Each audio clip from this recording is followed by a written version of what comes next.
Donc, Monsieur Duty, bonjour. Vous êtes échevin de la jeunesse à Franlay-en-Vin. Est-ce que vous pourriez nous présenter en quelques mots votre parcours et pourquoi est-ce que vous avez décidé de vous investir et de travailler au sein du secteur de la jeunesse? Je n'ai pas décidé ça. En fait, je n'étais pas destiné à reprendre euh, un échevinat ou quoi que ce soit.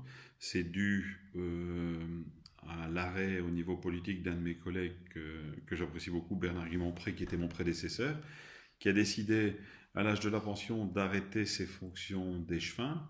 Et donc j'ai eu l'opportunité de reprendre ces matières quasi toutes dans l'ensemble, entre autres la jeunesse. C'est un sujet qui m'intéresse particulièrement puisque j'étais déjà actif avant ça au niveau du CCJ, Conseil consultatif de la jeunesse, et je m'occupais déjà du groupe Québec. Par contre, je n'étais pas du tout destiné à l'enseignement, qui est un tout autre monde, mais je me suis bien retrouvé avec d'autres matières au niveau des sentiers, au niveau de la citoyenneté. C'est vrai que c'est moi qui chapeaute pas mal de projets et de liaisons entre les jeunes et les aînés sur Franley-en-Vin. Alors, vous en avez parlé, le CCJ. Fran est une commune qui propose beaucoup d'activités, beaucoup de projets pour les jeunes. Est-ce que vous pourriez les détailler, différents projets, les expliquer pour qu'on puisse vraiment se rendre compte de ce que propose Fran en matière de politique jeunesse? Ben, c'est-à-dire qu'on a déjà essayé de fédérer un petit peu toute la jeunesse en ayant un conseil communal des enfants de 10 à 12 ans, et ensuite on rentre dans ce qui s'appelle le CCJ, Conseil consultatif de la jeunesse, avec un groupe, les 12-14, qui a plus de relations avec les communes qui sont jumelées à Franley-en-Vin, c'est-à-dire Boskovice en Tchéquie et Mont, une commune qui se situe au-dessus de Paris, dans les Pays de la Loire. Ensuite, vous avez le groupe 12-14 qui organise tous les 2 ans un voyage au Québec, qui travaille pendant quasi 18 mois pour dire d'essayer de gagner de l'argent et de financer son voyage. Ensuite, vous avez les 14-18 qui, eux, font un voyage chaque année au niveau du Monténégro, de la Corse. Ils ont déjà eu l'occasion de voir le GR20 et d'autres destinations que mon copain Sébastien Dorchy n'hésite pas de changer quasi chaque année. Donc vous l'avez dit, il y a un conseil communal des enfants. Donc j'imagine que les jeunes, les adolescents peuvent faire remonter auprès des autorités communales leurs préoccupations ou des projets qu'ils ont pour la commune. Comment est-ce que ça se passe exactement? Comment est-ce que les jeunes sont élus à ce conseil communal? Est-ce que vous pourriez un peu expliquer le Ils processus? sont élus un peu comme les conseillers communaux adultes, c'est-à-dire qu'ils doivent faire leur campagne chaque année et qui sont élus par leur père au niveau de leur classe. Ensuite, afin que ça ne parte pas dans tous les sens, on essaie de leur donner un sujet sur lequel on va travailler. Pour l'instant, ils sont plus sur le travail au niveau du climat, entre autres lors de leur investiture, lors de leur prestation de serment. Dernièrement, c'est Jean-Pascal Van Ypersee, le célèbre climatologue, qui nous a fait le plaisir de parrainer cette session de conseillers communaux. Et ils ont des discussions quasi tous les mois avec une employée communale qui vient vraiment chapeauter ce projet, et ils ont un budget qui leur est mis à disposition afin d'arriver à des résultats. Nous n'hésitons pas non plus à répondre à des appels à projets tout à fait divers, et nous sommes aidés par les ministères pour dire de pouvoir leur donner le plus de satisfaction possible au niveau de leur travail. Et c'est vraiment, je pense, donc une des préoccupations de la jeunesse ou des pouvoirs publics, c'est de donner aux jeunes la possibilité de devenir des cracks, donc des citoyens responsables, actifs, critiques et solidaires.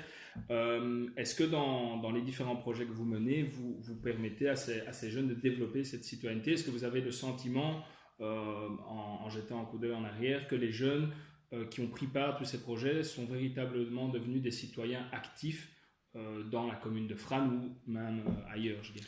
Voilà, tout à fait, ça c'est clair que le fait, alors qu'on est à une époque où les réseaux sociaux sont multiprésents, on est arrivé à déjà mettre en contact des gens qui ne se seraient peut-être pas parlé dans d'autres circonstances.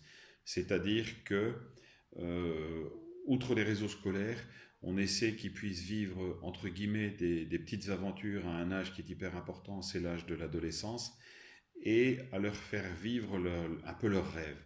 J'ai une anecdote par rapport à ça. La première fois que je suis parti au Québec, on avait un jeune qui, sur sa fiche, on leur fait remplir des fiches en leur disant, voilà, qu'est-ce que tu veux devenir ou qu'est-ce que tu aimerais bien faire plus tard.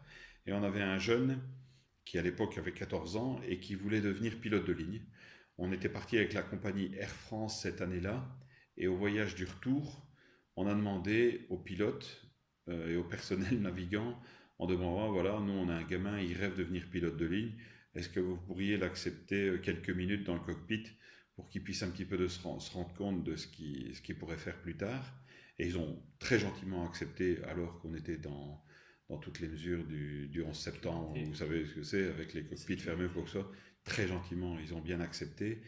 Et le gamin vient de commencer sa formation de pilote maintenant. Donc, je veux me dire il est vraiment arrivé au bout de ses idées, il bosse, et j'espère qu'il y parviendra, puisque l'année prochaine, normalement, il devrait partir aux États-Unis pour dire de parfaire sa formation et d'aboutir à son rêve. Et ça, quand on peut aider les gens à parvenir à rêver et à aboutir à leur rêve, ben on en est tout à fait content. Et je pense que ça soulève aussi quelque chose qui est intéressant, et en plus, comme vous êtes échevin de l'enseignement, c'est les liens qu'on peut faire entre l'éducation formelle que les enfants ou les jeunes reçoivent à l'école et les liens de l'éducation informelle qui se fait avec les différentes activités sur le côté que propose la commune. À quel point vous essayez vraiment de mettre en valeur ce côté d'éducation formelle et d'éducation informelle?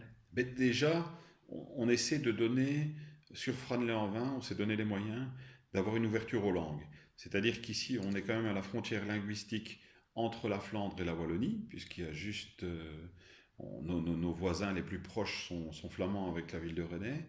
Et en même temps, via nos contacts en République tchèque ou même en France, on essaie de faire connaître un petit peu les langues étrangères, entre autres aussi l'anglais, puisqu'on a une école d'immersion en primaire en anglais, on a une école d'immersion en primaire en néerlandais. C'est pas le tout d'apprendre les langues, il faut aussi pouvoir les mettre en valeur, pouvoir les utiliser pour dire de pouvoir approfondir. C'est un petit peu ce qui nous pousse à montrer aux gens un petit peu ce qui se passe ailleurs. Alors, vous avez décidé de prendre part au projet de la ministre Isabelle Simonis vers une politique locale de jeunesse plus participative. D'abord, j'aimerais bien un peu avoir votre sentiment et le regard que vous portez sur la politique jeunesse qui est menée de manière globale en Fédération Wallonie-Bruxelles. Je trouve ça tout à fait positif par rapport à l'étude de la ministre qui se dit elle-même, je ne prends pas les décisions, je retourne vers la base et j'essaie un petit peu de connaître le vécu de chacun en communauté française pour essayer de tirer le meilleur des expériences vécues déjà au niveau des communes, puisque c'est nous qui sommes les plus proches des citoyens, pour pouvoir créer un projet cohérent et pouvoir faire essaimer des politiques qui sont déjà existantes et faire que les gens, au travers de ces réunions et des différentes communes, puissent évoluer vers le meilleur au niveau de la jeunesse. Et pourquoi est-ce que vous avez donc décidé de prendre part alors à ce projet, cet appel à projet?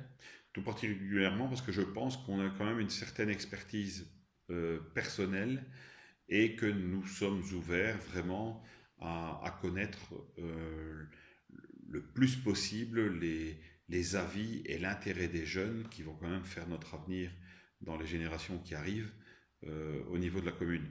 Donc leur avis nous intéresse et on essaie d'avoir la meilleure expertise possible avec l'aide du cabinet et de ce projet. Merci beaucoup, monsieur Duty, pour ces échanges. Est-ce que vous auriez un dernier mot à adresser aux jeunes ou aux jeunes de Fran en particulier? Bon, aux jeunes de Fran, c'est de leur dire qu'on essaie de faire tout ce qu'on peut pour que notre commune reste vraiment à l'écoute des jeunes et essayer vraiment de leur créer le plus d'opportunités, d'ouverture d'esprit, que ce soit au niveau de l'enseignement, que ce soit au niveau du CCE, que ce soit au niveau du CCJ. On les prend vraiment pour des citoyens responsables et leur avis nous intéresse. Merci beaucoup pour ces échanges.